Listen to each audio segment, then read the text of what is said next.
Unit 7. Listening. Test. Today, in our series of interviews with people who work with animals, I'm at Lakeside Wildlife Rescue Centre. I'll be talking to one of the vets and a veterinary assistant later, but first, I'm at the reception desk with James, who volunteers as a wildlife assistant. How long have you been volunteering here, James? I started here 3 years ago, but I only work for 6 months each year, so you could say I've done 1.5 years altogether. How much time do you spend here? I work for 4 hours at a time. I come here twice a week, so I do 8 hours a week altogether. What does a typical day involve? Well, every day we give the animals fresh food and water and clean their cages.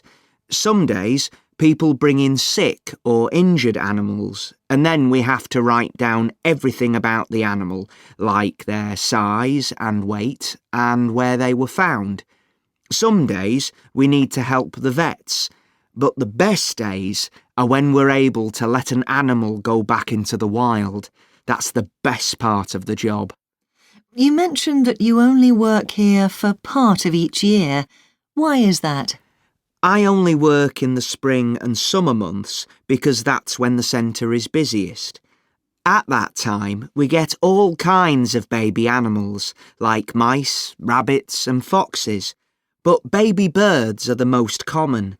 They often fall out of their nests or are caught by cats. This morning, a woman found a young injured bird lying in the road while she was driving to work. If she hadn't brought it to us, it probably would have died. Can the animals be dangerous? Oh, yes. They often bite because they're scared. We have to be very careful, and if we didn't wear gloves, we could catch diseases. They can also be quite smelly and dirty, so they're not always cute and cuddly.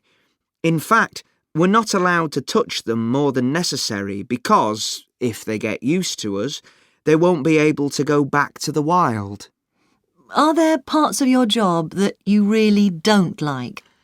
I don't mind the smell or the dirt, and I don't even mind starting at 6 a.m. some days. Sometimes the animals are very ill or badly injured when they arrive, which is horrible to see, so I don't like that part. But you have to remember how many animals we help and release back to the wild. I'll show you round if you like. Great. Thanks, James. I've just got time to do that and then 2 more interviews before I get a taxi and go back to the studio. So, James, tell us about where we're going next.